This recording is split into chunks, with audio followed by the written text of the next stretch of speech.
let's start then with the most basic question, because again, as I mentioned to you before we started recording, I know absolutely nothing, Tiff, about Simone Weil. Nothing. So, who is Simone Weil? Have I pronounced that right? Well, I think people pronounce Weil in lots of different Weil or Weil, whatever, but I say Weil. But Simone Weil was born in 1909 in Paris. She died in 1943 at the age of 34, so she has this very kind of intense, short life. And she has, I think what characterises her mainly is the kind of overlapping of identities that she has or had. She's a political activist, a labourer, a philosopher, a mystic, a theologian, a writer. She wrote a play, Marxist, and a problematic, but there are elements of Marxism in her thought, definitely. It's an interesting synthesis, that all of those mystical things. Marxist. Yeah, exactly. Yeah, and she was also a teacher. I think that's really important as well, because I think that she spent a lot of her time thinking about the best ways to kind of communicate her ideas as well. So I think a teacher is often let out from her identity, but I think it was quite important. But she came from quite a brilliant family as well. Her brother was a very famous mathematician, André Weil. He was very much the brilliant one of the family, and so Weil from a very early age felt quite terrified by that kind of proximity to truth, and it was quite motivating for her, So was she the eldest? She was the youngest. The youngest. She was the youngest. I think those kind of, she came from an affluent, middle class, Jewish but not practicing family. That's important for Weil's later. Which is secular Jewish, you would say. Secular Jewish. So that's important for both her kind of biography as a secular Jewish person in Europe at that particular time in the early 20th century, but also important in terms of thinking about her religious thought later on as well. On that, is she a Christian, or is she a radical Christian, or a heterodox Christian, might be a way of putting it? She is and she isn't. I recently was at ran a seminar where someone was speaking to another colleague of mine and said, called Weil a Christian, and he turned around and said, well, for Weil, Christ is the only true Christian. So she, very exacting and rigorous. Very exacting and rigorous. But she definitely was a Christian, but she never entered any church formally. She never was baptized. She refused baptism, but she definitely is a Christian theologian and believes in the kind of central tenets of Christianity outside of that kind of formal church of Catholicism. And she kind of renounces her Judaism as well. Can I ask, why Simone Weil? What draws you to her? What do you find in her, or what do you find interesting, or how does she speak to the moment? Yeah. I think she does speak to the moment, definitely. I think that's a happy coincidence. The original motivation. Well, I started reading Weil during my masters. I was reading her alongside Deleuze and Guattari, and I was really interested in her concept of decreation, which we'll maybe talk about later. But ultimately, I'd just written this kind of PhD on Spinoza, the arch rationalist, as it were, and Weil was my kind of other. She was the one who pushed back on that kind of dogmatic Spinocism, pushed back on that kind of very rationalistic way of understanding things. And to be quite frank, she's a beautiful writer, and she just draws you in, even though you think, oh God, I don't quite know if I agree with what you're saying. I don't quite know if what you're saying is problematic or not. Why do you make me feel uncomfortable? And it was really interesting for me. It's usually a good sign, isn't it, when a thinker makes you feel uncomfortable? Absolutely, yeah. Something's happening then, yeah. Yeah, exactly. Something's happening, precisely. That's the way that they would put it as well. She definitely goes against the grain of some of your habitual thoughts, and I think it's very easy just to read people when that doesn't happen. I don't think we realise that quite rarely happens, actually. I think one of the things that interested me when I was reading up on her is that she comes out of, as well as being a heterodox Christian, critical Marxist, and as you say, pedagogue, worker, labourer, activist, political militant, I guess. Yeah, absolutely. She's also comes out philosophically. She comes out of the existentialist tradition and the phenomenological tradition. So she comes out of thinkers like Sartre, Heidegger, and Simone de Beauvoir, people like that. What's her relationship with that tradition, and how perhaps does she deviate from it? Yeah, distant is her relationship to that tradition. There's a famous story of the first time she met Simone de Beauvoir. It's funny you should mention that, because I have a quote here. Go on. Shall I read it? Yeah, you have the quote, I don't. I got the quote here, and this is from Simone de Beauvoir's autobiography, Memoirs of a Dutiful Daughter. Yeah. Okay, and this is what Simone de Beauvoir says. I think it's... Well, I'll let you talk about it, but I'll read the quote out so everyone could hear. I was told on hearing the news that she, Weil, had wept. These tears commanded my respect, even more than her philosophical talents. I envied her for having a heart that could beat right across the world. One day I managed to approach her. I don't remember how the conversation began. She declared in no uncertain terms that one thing alone mattered in the world today: the revolution that would feed all the people on earth. I retorted, no less peremptorily, that the problem was not to make men happy, but to find a meaning for their existence. She looked me up and down and said, "It is easy to see you have never gone hungry." Our relationship stopped there. End quote. But I think it's really telling, isn't it, about what a type of a person and thinker she was. It's the most telling quote, I think, and it's not hyperbole. You know, that really is that is Weil to a T. That's why she's the most philosophical person in the world and the least philosophical person. The least and the most philosophical philosopher, precisely because she is interested in the very philosophy's relationship with the very kind of material conditions of the person, and she sees stuff as like hunger, oppression, affliction, these sorts of things as being central to her thinking. Real material things, though. Real material things, but material things in the kind of broadest sense of extending beyond the kind of person, as it were. Yeah, so life is not pursuit of meaning, which is de Beauvoir's point, that we need to find meaning first, and then the rest of the things can take care of themselves, like food, shelter, all those things at the bottom of Maslow's hierarchy of needs. And Simone Weil is reversing that in some way. She's saying that actually, no, it's the material, which is interesting for a spiritualist or a mystic. Yeah. She's emphasizing the materiality of human life. And so it's a search for sustenance rather than a search for meaning, I think. A search for sustenance is a really good way of... Spiritual and physical. Yeah, that's a really good way. I mean, eating and food is a really interesting thing that runs throughout Weil's work. The idea of nourishment is very important for her. She says, the real state that we want to get to is to be able to be nourished by something without eating it. Nourished by something, she says, for instance, that beauty, when we perceive beauty, it needs to nourish it. It needs to kind of nourish us, but as soon as we try to have it, to grasp it, to eat it, we destroy it. So she's thinking about the relationship between eating and food and nourishment, and how those things, the human being kind of turns on those relationships. And 30 years later, we get chicken soup for the soul. Yeah, exactly. Yeah, precisely. But the de Beauvoir quote is completely telling. It is, that's her main concern.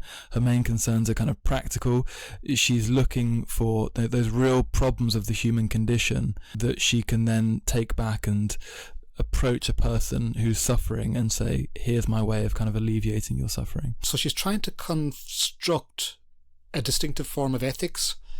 Was it one that deviates from, our traditional ways we approach ethics in philosophy, utilitarianism, virtue theory, Kant, deontology, things like that? It's closest to probably virtue ethics, but there are certain concepts that Weil develops to kind of think about her ethical theory, which are, quite original. So attention is central to her. The concept of attention is that if we can attend to the person in a proper and adequate and sufficient way, that ethical act will be enough for the other person to... It's kind of a rescinding of ourself and an allowing for the other person to come forward. So it's a stepping backwards so that someone can come into our space. So in that respect, ethics is an active form of passivity.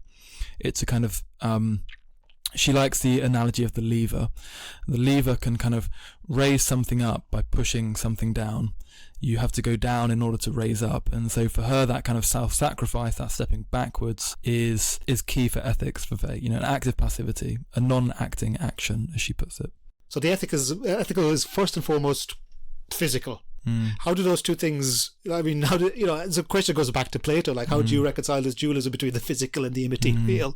So how does she draw those things together, do you think? How does she reconcile this might come up again later. The title of of the kind of most famous book that people know of Weil's, which is not even a book of hers, Gravity and Grace. It's a selection of what look to be aphorisms, but they're actually notes from her notebooks. But the title, Gravity and Grace, is taken from the kind of two competing conditions of the human being and the world in general.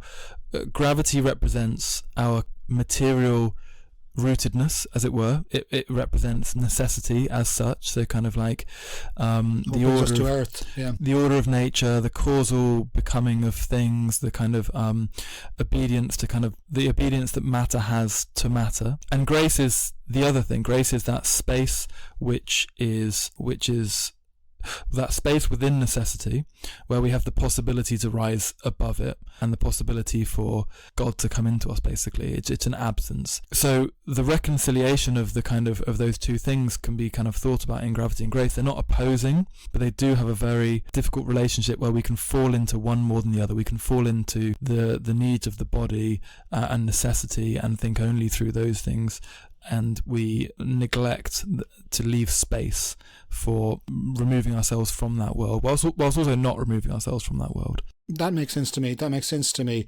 And that perhaps can provide us with a seg to talk about one of our first published works, because a lot of our work is, as you said, is published posthumously. Yeah. It's collections of notes and aphorisms and things like that. But one of our first systematically worked out books is, and have I got this right, Suffering, Oppression, Liberty. Yeah. Okay, so let's talk generally to that, Tiff. What is she trying to accomplish there with that work? Yeah, so like you say, the book Oppression and Liberty is made up of a collection of essays written before what we might describe as a religious turn. So Weil's later work is characterized by several mystical experiences. Her earlier work is characterized by a very active political life.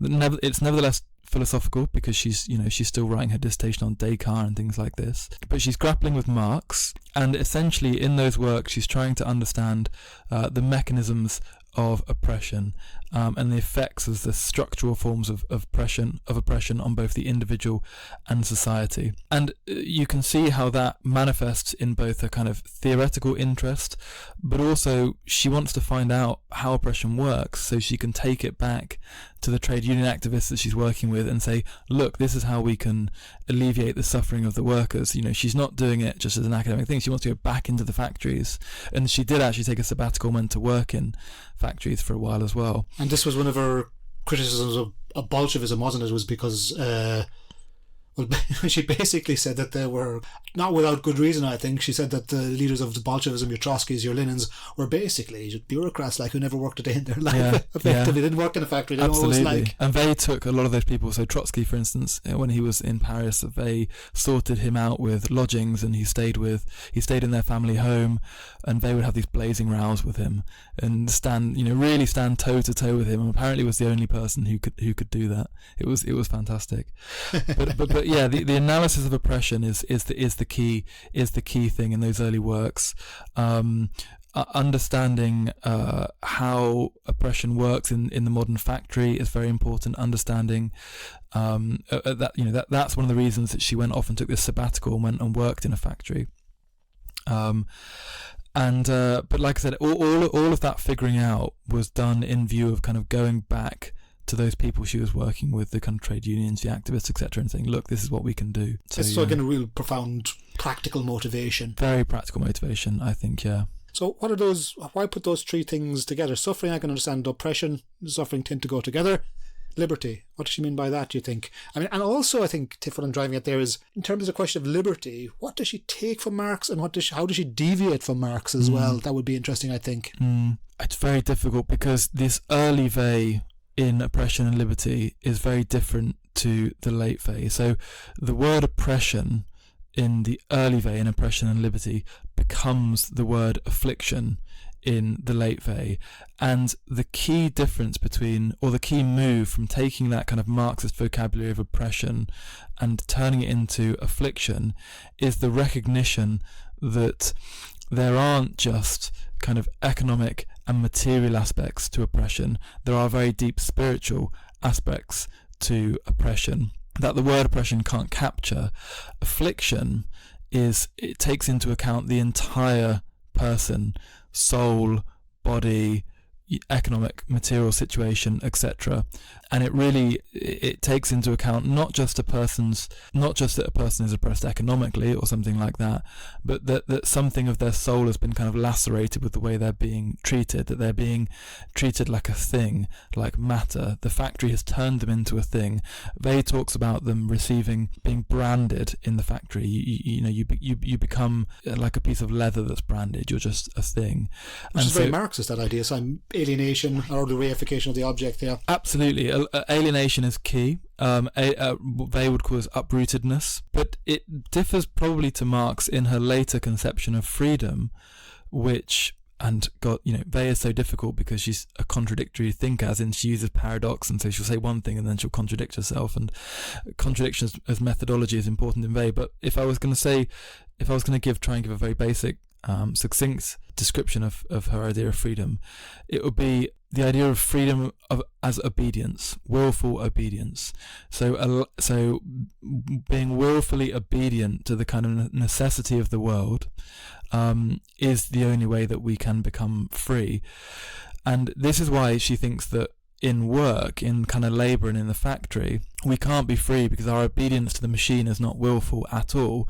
What we need is to completely reconceive the notion of labour and work in the future such that we can willfully submit to our work, be obedient to the kind of the mechanisms of the machine and the factory, and be free in our kind of willful obedience of that. And that's bound up with her kind of theology, her kind of theological understanding of freedom as well. That's interesting.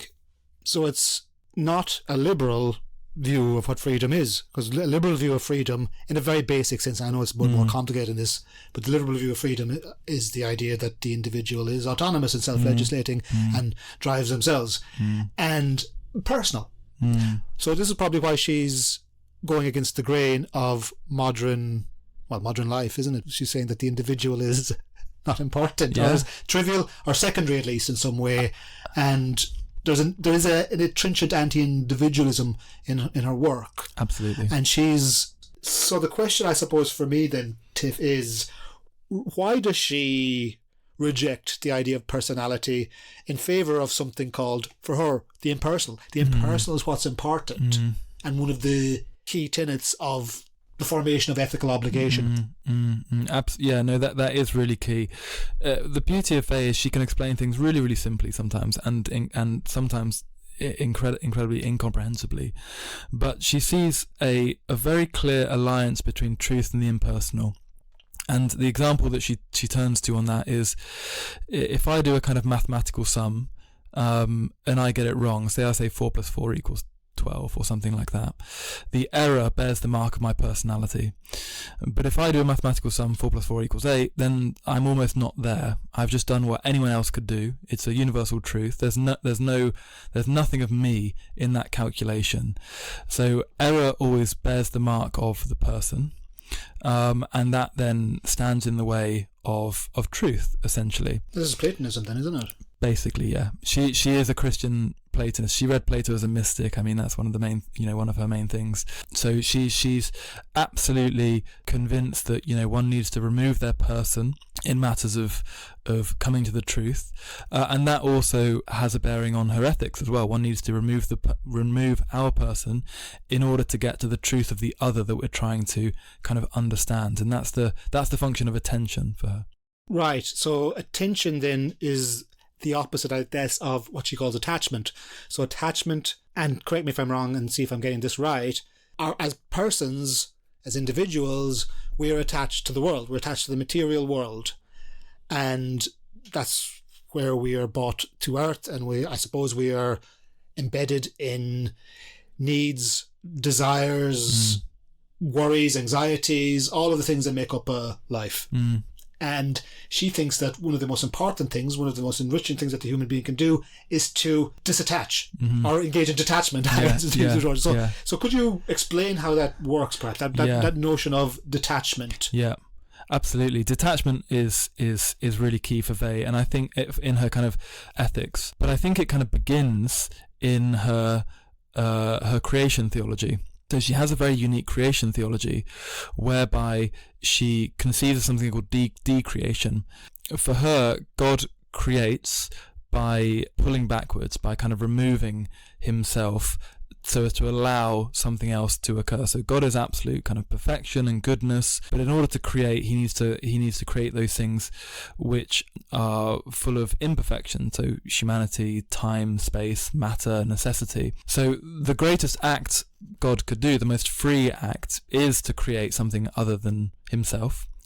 And to do that, there has to be a detachment and removal, a kind of a decreation.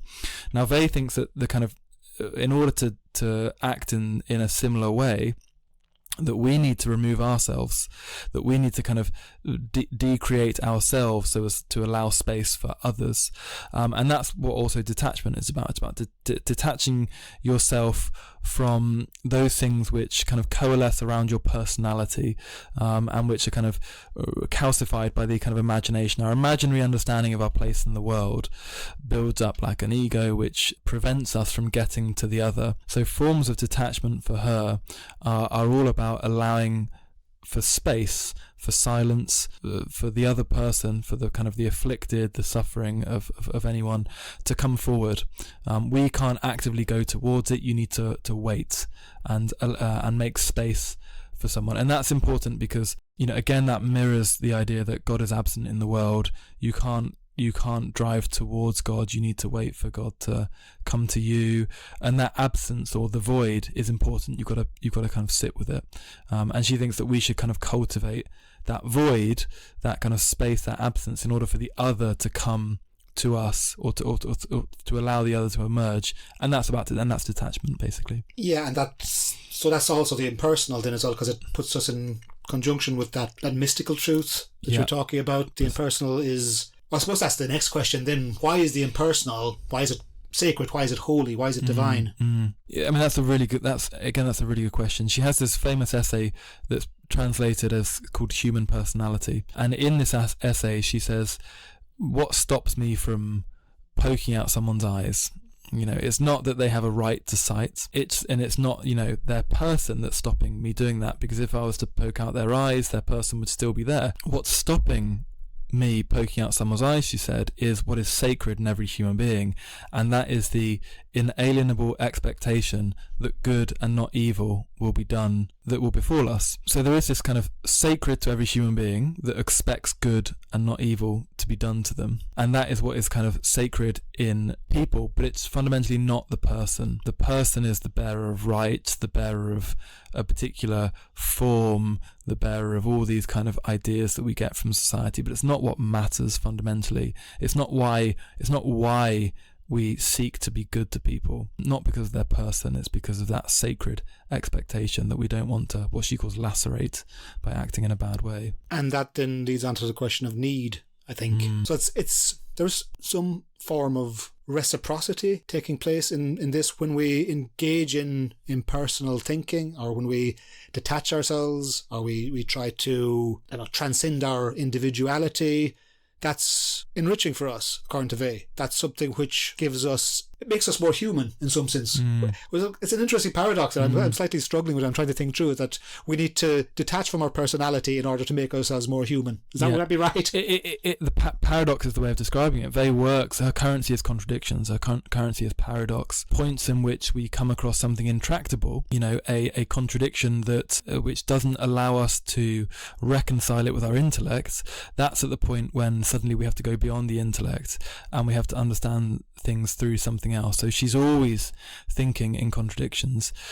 She says, in one of her notebooks, method of thought, think something and then think how its opposite is the case. And as soon as you have that kind of generative, I hesitate to say dialectics, but generative kind of contradiction, your thought can go in lots of different ways and pushes you into different things. So you're right. So the very fact that you're struggling to kind of understand what it means to at once remove your human personality, and how that would then make you even more human, is exactly the paradox she's talking about. And again, the idea of the lever, the kind of the pushing down and the rising up at once. Pushing down one side rises up, so you can have two opposing movements all bound up in one thing. That's a paradox. It's both downwards and upwards, and that's what she's kind of thinking through. Yeah, it does remind me of a lot of what other mystics do. I mean, different thinkers, I think, but Martin Buber would be an obvious correlate there. Yeah. Now, the next thing I want to talk to you about, Tiff, and maybe you can help me understand, we've mentioned it already, this gravity and grace. Could you help me understand then, what is gravity, what is grace? So gravity is the movement downwards. As you said, it's very literally gravity. And grace is that which is lightness. It's the ascent towards the spiritual, I'm guessing. And does that mean then, if she is very much the mystic, and if she corresponds with the other mystics that I'm aware of, that then means that gravity, the earth, and the material world is in some sense illusory. She talks about this as well, doesn't she? That which brings us to earth are things like idolatry, violence. Those very negative activities tend to be of the material world, which contradicts, I suppose, what she was her earlier work. But I'll let you talk to that, perhaps. Again, another classic paradoxical part of Weil is that, the supernatural almost has to happen within the natural. So whenever we think of that idea of escaping necessity, escaping gravity, well, it always has to happen kind of here almost, which is Weil was very keen on Plato's allegory of the cave, and yes, we ascend towards the heavens in Plato's allegory of the cave, and we kind of stand above and outside the cave, but ultimately we have to return to the cave, and we're always in the cave, and that's our situation. And the same is the case for Weil. So grace is not something that is opposed to gravity, but it's the allowing of a space within gravity where we can kind of think and be outside of it. It's a void, essentially. And we have to kind of live with that void, live with that emptiness, that absence, in case something needs to fill it. Our lives are filled so constantly with what they calls kind of imagination that there's no space for anything else. There's no space other than our personality.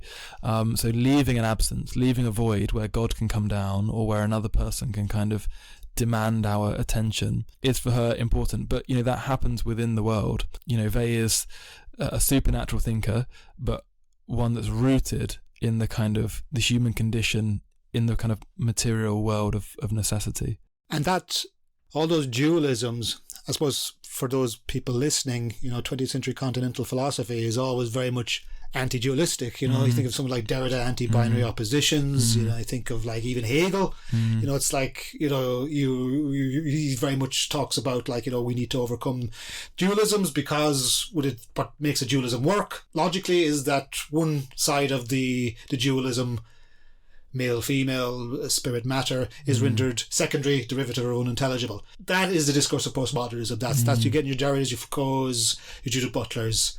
She's going in a different direction here, isn't she? Which is quite interesting, isn't she? She's saying, actually, no, we need to exist with these oppositions. And her book is full of these antithetical contradictions. I listed some of them out here, so I'll just read them out so the listeners get the notion. And she's looking for balance, I think. That's what, balance in our lives.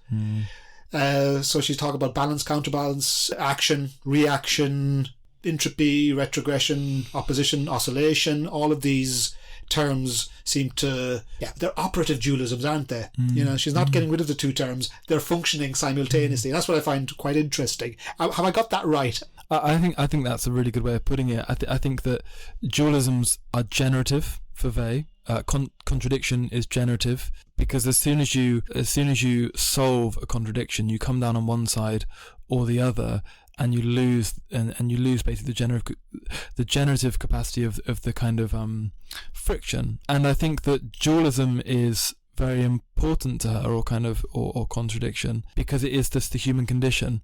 There's paradox in there, there's contradiction, and we need to kind of learn to live with that and not think that we have an absolute hold over everything. And this, for her, this is represented in the cross and Christ's crucifixion, with the vertical axis being the kind of ascent to grace, and the horizontal axis representing necessity and gravity, and Christ's crucifixion very much representing the pull of the human being between these two forces, as it were, and almost the impossibility of the human condition as being forced to kind of live with both of these opposing axes, these opposing forces, as it were. So that for the cross is very important for Weil as a symbolic of the way she thinks. Well, it's a Christian image, isn't it? Absolutely. It's a violent image when you look at it in its literal sense, you know. It's also about pain, suffering, affliction. Absolutely. Redemption. Absolutely. I mean, it's very violent though, Tiff, isn't it? It's like, it's a guy dying with a spear in his side, and he's got a crown of thorns, and he's bleeding, and all of those things. And that is... Yeah, I can see the appeal for a mystic. Yeah. I can see the appeal for... It's a blend of the material and the spiritual, isn't it? Because it's about resurrection and redemption as well. Absolutely. And it's what, you know, there's a humiliation to it that Weil is really interested in. It's the kind of, that's affliction when you're absolutely degraded. And she talks about Christ's childlike cry, you know, why have thou forsaken me? And that's what's sacred in the human being, that expectation that good will be done to us, but that it isn't done to us.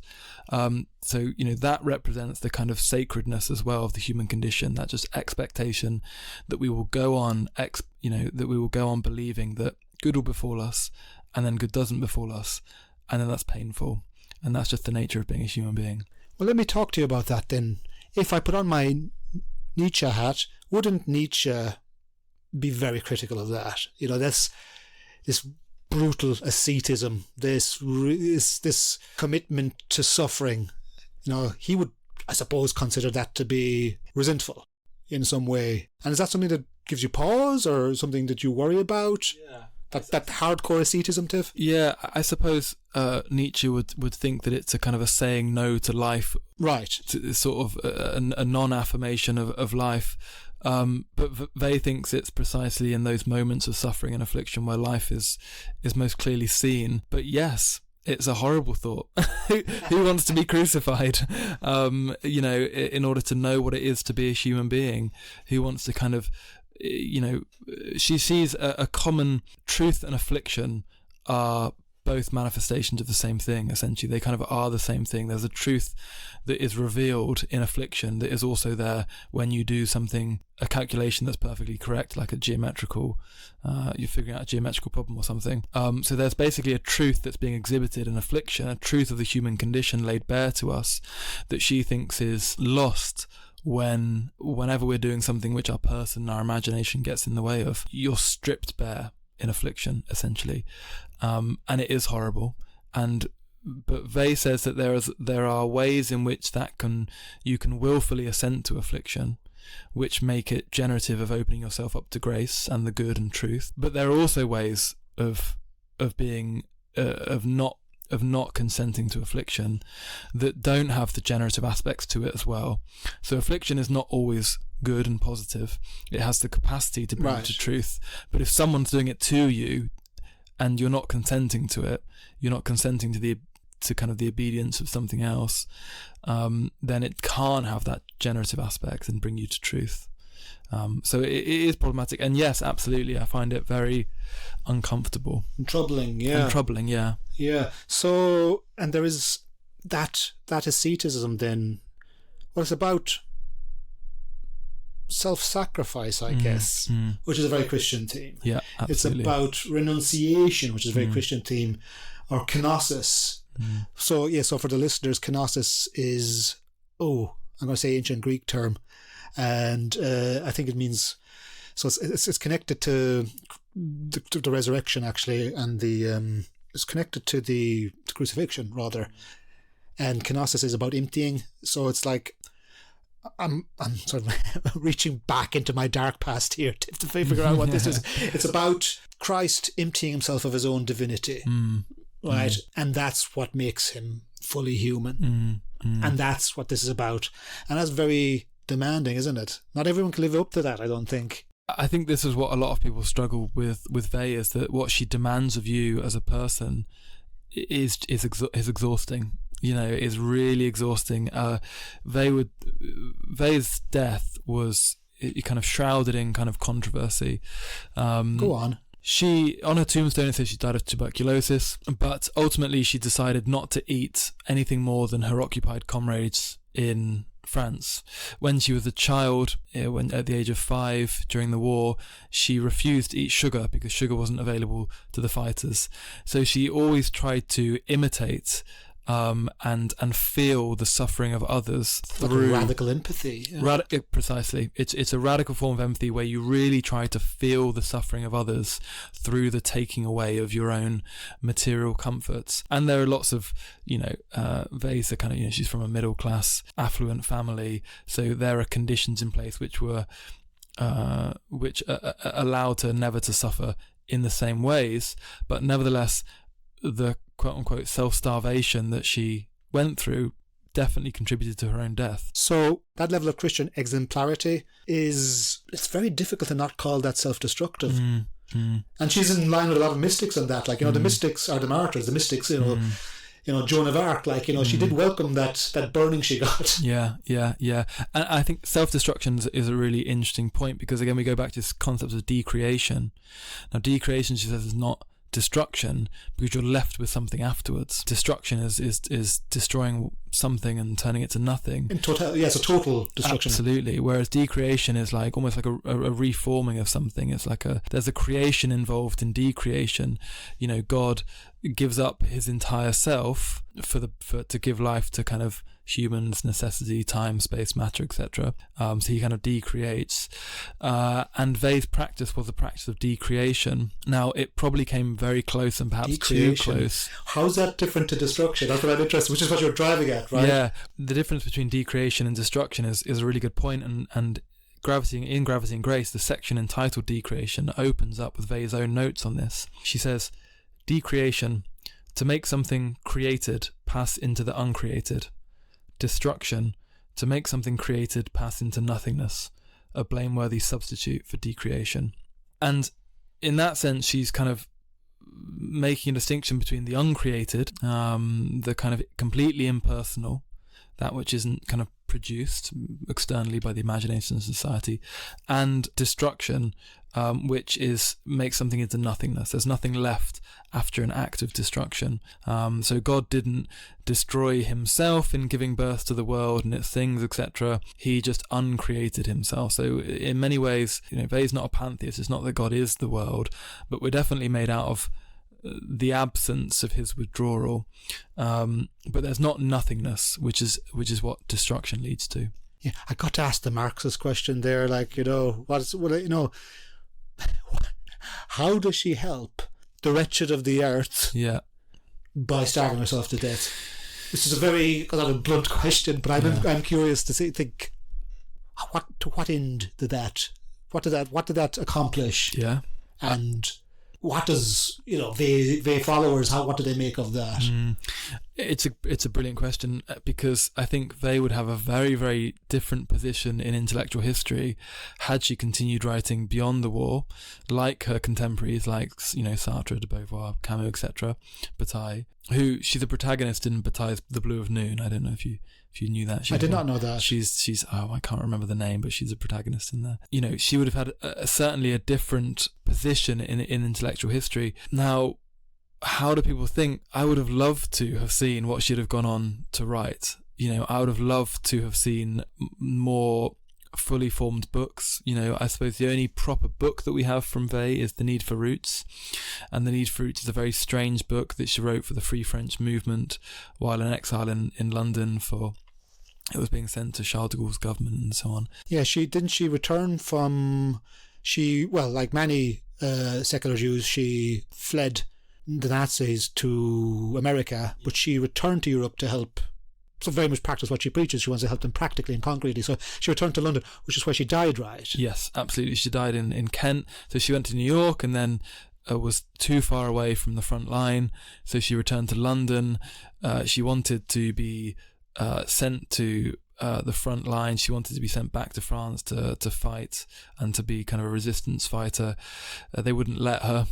So they put her in an office and kind of commissioned and said, well, how do we rebuild Europe? Turn into a bureaucrat, yeah. Basically, how do we rebuild Europe after this? Thinking that she'd create this brilliant policy paper, and she wrote this kind of book called The Need for Roots. Fantastic.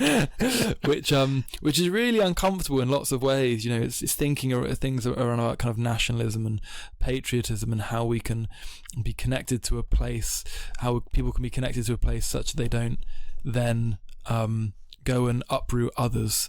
So she's thinking about the colonial question, but also the question of, Nazism's kind of rise and uprooting of other people. And What year did she die?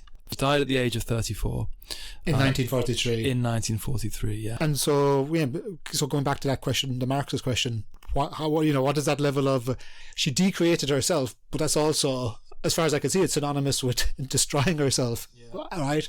And in some sense, wouldn't it have been better for Simone Weil to be in the world, writing her books, doing her activism, being a pedagogue, and materially ensuring that the wretched of the earth have a square meal? Yeah. The selfish part of me says yes. I want her to have done all. I want her to have done all that work. I want her to have produced all the stuff that we can read and reflect upon, and do all those different things. But there is be careful how you say this. There is perhaps a virtue to being a martyr, as it were, because her life is incredibly intensive, and I think it gives a gravity to her work that means that you read it with a seriousness that you perhaps don't read certain other political theorists. That's not to say that I think she was right. Who am I to say that she was right or wrong to do what she did? But it is to say that it gives her work a particular angle or frame that is almost inextricable to the kind of content that it's talking about.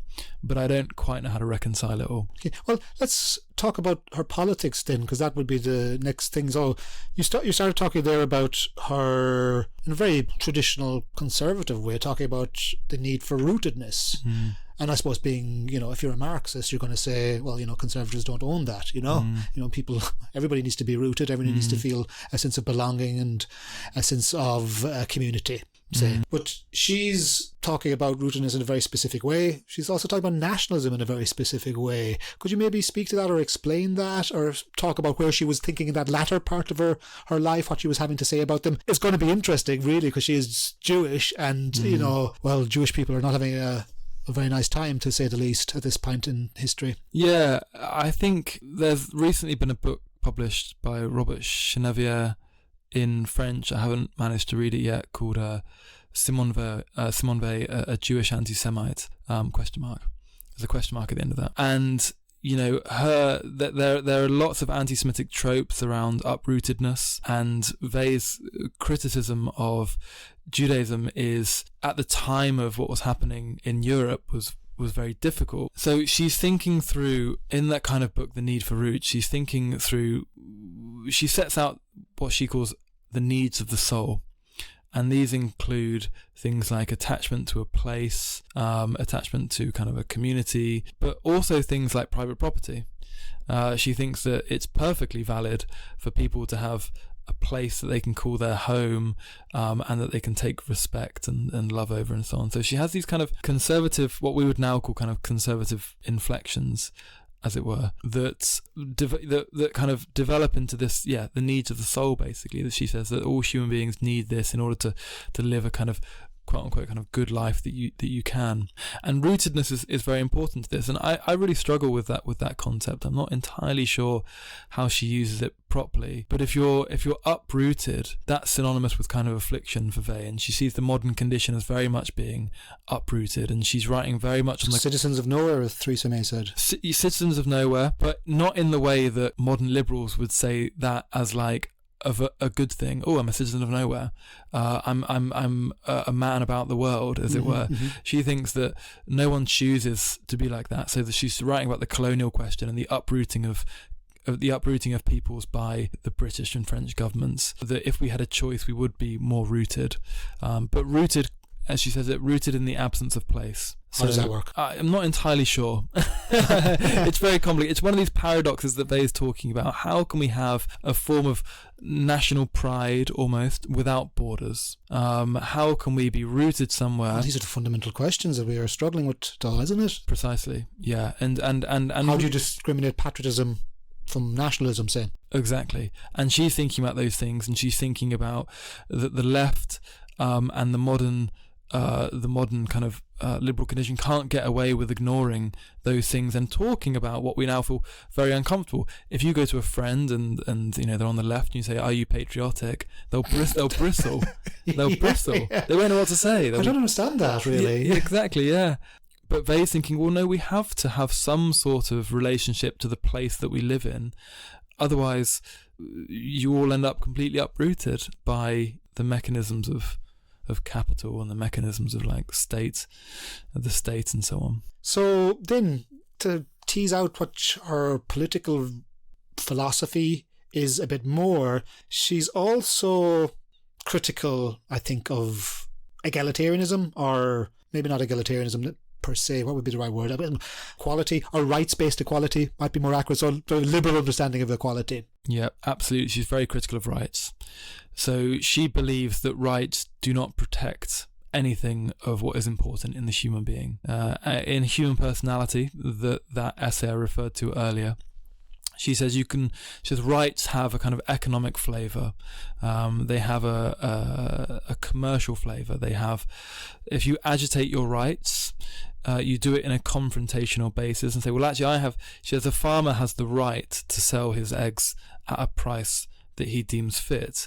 But she says, if you talk to a person who's been a prostitute who's been forced into a brothel, talking about her rights to not be there would seem completely absurd. There's something happening deeper than rights. And so she makes a critique of rights-based forms of justice and reconceives that and says, okay, well, that's not the way that we need to be thinking about how we protect what is sacred in every human being, which is that expectation that good and not evil will be done to them. That makes sense to me in terms of what you've said already, Tiff, because in a very rudimentary understanding of rights-based liberal discourse, what's the idea? We all have inalienable rights. And I understand human rights-based equality to be just that, like it's a set of binding commitments or contracts that we all agree on, which humans have. Stuff like, I don't know, free speech, freedom of assembly, freedom of movement, freedom to pursue property, pursuit of happiness, all those things in those big documents.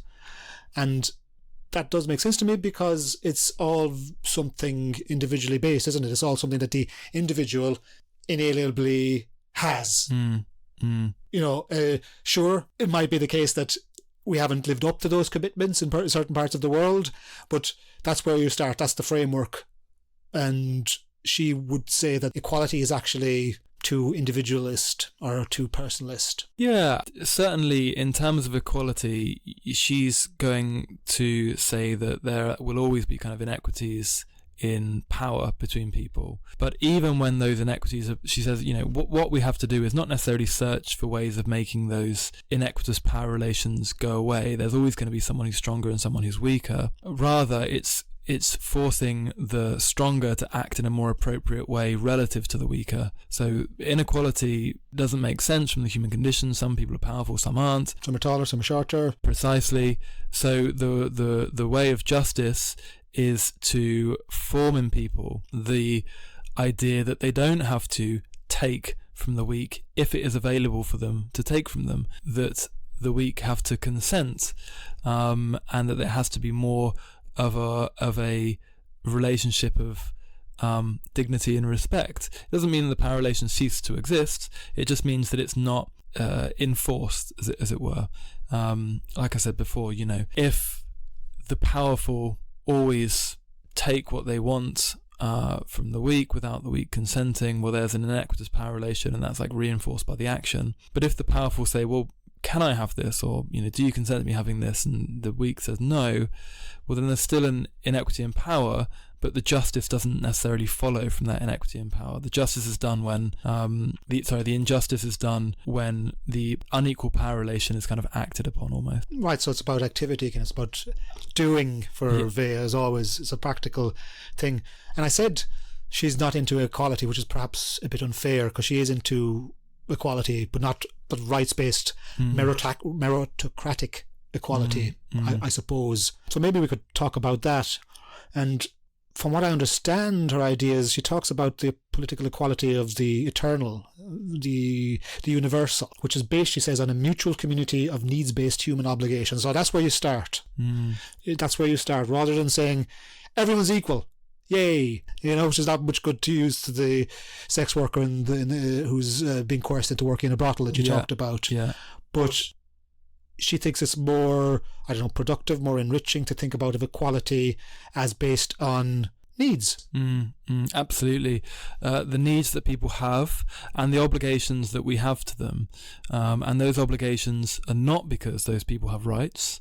Rights, like I said, they stay at the surface of something. They have an economic flavour and all these different things, a transactional flavour that you kind of enter into a transaction with someone. There's no real kind of care or ethical disposition to the person when you're only doing something because they have a right. Actually, we should believe that there are certain obligations that we have to people, and she tries to map those out later on when she talks about the needs of the soul and these sorts of things. So needs and obligations become the new vocabulary through which she tries to kind of reconceive how a just society might look like outside of the language of liberal rights discourse, basically. I mean, I see a lot of overlaps. I'm familiar with Martin Buber. I'm not familiar with Simone Weil. And he also was a mystic. His philosophy was guided by mystical experiences as well. I and Thou is very much, is a mystical outpouring into page form. But politically, when he moved to Israel, he was very much into like the kibbutz movement and things like that. He's into, I guess, anarchic decentralization or systematic decentralization. And that's the type of politics she's pursuing. And maybe I'm getting this wrong, but she's looking for a politics which is based on face-to-face, reciprocal, mutual relations, concrete human relations, rather than something that's mediated by, I don't know, a state or a power or a corporation, something like that. Absolutely. She thinks the only thing more dangerous than saying I is saying we. Right. So she's very critical of the collective. A lot of that going around in those days, yeah. Yeah, very critical of the collective. Often uses Plato's terminology of the great beast, of the mass that can't kind of think itself. Which makes her not a populist, I guess, then, doesn't it? Because, the populist is the idea that the populist is he who speaks for the we. Absolutely, yeah. I mean, they, believe that you really can't speak for anyone else almost, but the we just doesn't allow for thinking, she thinks, and thinking is very much a need for the soul. People need to be able to think according to their own, according to how they kind of want to, and so the we takes that away. And even if the we is communism, even if the we is something, or fascism, it's the same thing for her. And religious, even if it's Catholic, like she said, she refuses to take baptism. She refuses to enter. She doesn't want to join a club, basically. She doesn't want to join a club. Exactly. She wants to be outside the club. That's why I like her. I think that's why I'm finding her interesting. yeah. It's like Brendan Behan said, said first thing you do, say I propose a split when you join any club. Exactly. Yeah. All that it's best for everyone, really, because it's got to get there at the end. Yeah. All the Groucho Marx quotes. I wouldn't want to be in any club that would have me as a member. Right. So what, in practical terms, does that systematic decentralization look like? I take it is going to involve. Nation is going to involve home, is going to involve country, tradition, culture, very traditionally conservative themes, perhaps. Yeah. I mean, it's gonna require a big reconceptualization of what all those things mean, which is laid out in the Need for Roots, but it's a huge project because the modern liberal tradition has given us these very bounded ways of understanding those things, and that's why she's very much working against the grain of she's saying, well, actually, how can we reconceive these things, especially on the left as well, to bring that discourse back and to those what are now kind of dirty words, nation, pride, these sorts of things, but which actually are very important needs of what she calls the soul. So it's a huge project of reconceptualization and of vocabulary. Yes, so it's about spiritual sustenance, these things. I think absolutely, yeah, and work being central to this as well. Her idea of work being a way we can reconnect to a place and to ourselves, so long as it's consented to. She wouldn't like Zoom then. She would not like Zoom. She would really not like Zoom, no. But and she definitely wouldn't have liked teaching on Zoom during the pandemic. Yeah. Well, she kind of got a point there because teaching is an encounter. It has to be practical. It has to be there. It has to be present. Teacher, student, you unfurl the possibilities of the future. There are all these fantastic stories of Weil's trying to fit in these moments of teaching in, quite inappropriate places. So when she was working on a vineyard in the south of France, when she went down and worked on a vineyard, she'd had a copy of the Symposium in the Greek in her pocket, and she'd pop out with it. Yeah, she'd take it out and would try and teach the workers what was happening in the Symposium. Well, why not? Well, why not? Exactly. So she would do that, and she was constantly looking for those opportunities for teaching. Question then, I think that this all leads me to the Machiavellian question, because she's not going to like Machiavelli, clearly, that decentralization. I suppose my concern would be, and again, I know very little about Simone Weil or how she would address this, or if she had the time to address it before her death. And that's the question of power, political power. In that systematic decentralization, I see a very Christian theme in that. It's rendering unto Caesar what is Caesar's. Why not Caesar? Why not let's take Caesar and use Caesar productively? And I guess that would be something she would find a problem. She does have a very strong concept of power, but she calls it force. Oh, okay. And she writes this quite famous essay called The Iliad, or the Poem of Force. So Homer's Iliad, yeah. Exactly, yeah. And she writes in it how force, as the kind of almost like brute necessity of matter and that drives humans and everything else, is that which people think that they wield, and people suffer force as well, but actually no one can ever wield force. It drives you. So she says both the victor and the vanquished suffer force equally. It corrupts absolutely, even if you're the one who suffers it or the one who wields it. So kind of her politics very much takes as a central theme how to arrange society, as it were, without one person wielding force and another suffering it. And she thinks that revolution is kind of pointless, because all you're doing is you're just changing hands. These people had force before, force to subjugate others. Now this person or these people have force, and they will then subjugate others. But because force corrupts whoever has it, whether you suffer it or wield it, it's still a poor way of living, basically. So she's thinking through elements of how we can avoid the effects of force as something which corrupts indefinitely. So yeah, power is very important, but understood as force and understood as something which needs to be almost negated in kind of political discourse and in political activity.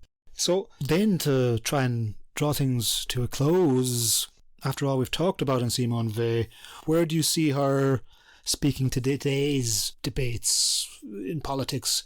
Where do you see her speaking to today's spiritual needs, to today's economic needs, to environmental needs? I think she's having a little bit of a renaissance at the minute, and I think she's having a renaissance because we're in a situation and people are going, wow, we've got all these brilliant explanations of everything, but things are getting worse and worse. So maybe a dose of the crumbles. Basically, yeah. So let's look at someone who's maybe using a different vocabulary. Let's look at someone who's speaking in ways in which, that makes me feel a bit uncomfortable, a bit awkward. And let's see what we can take from that without necessarily taking the radical kind of asceticism, and see where we end up. And especially for kind of projects on the left, when you are appealing to you're wanting to reinvest certain words, patriotism, pride, nationalism, whatever it might be. You're wanting to take those back from those political forces that have corrupted them, and to say, well, it's all right to be proud of something. It's all right to kind of like your homeland and think that's important or whatever. So I think there's a lot of people going, here's a person who's reconceiving some of these terms which have been appropriated but actually which are quite politically useful. And I think that's the way that Weil is going to speak to the next kind of 10, 15, 20 years, in the way that she's reconceiving some of those key ideas that make a lot of people bristle, but those people are unsure of why they bristle at them. If anyone was interested in taking up Simone Weil or finding out more about her, what would you recommend to do? I think that a lot of people come to Simone Weil through Gravity and Grace because it's very fun. It's just these kind of short aphorisms and these very clear headings: decreation, attention, work, oppression, etc. But it is confusing, and it does give a kind of skewed understanding of her output. Really, it's a posthumously edited collection of fragments from her notebooks by someone called Gustav Thiebaun, who she gave all of her notes to. Rather, I'd say a better way to approach Weil, which you get a better sense of kind of more systematic interests, is through the essay that's translated in English as Human Personality. Is that available widely online? Or? Available widely online. It's in a Penguin anthology. It's in another collection that she's got. And it's perfect because it touches upon many of her key concerns. It's quite a late essay, and you can find out everything from her concept of the sacred in there, her notion of affliction, the idea of attention that we've spoken about, her critique of the liberal discourse of rights, etc. So it's really a good place to start. Okay, thank you very much, Tiff Thomas. Thank you.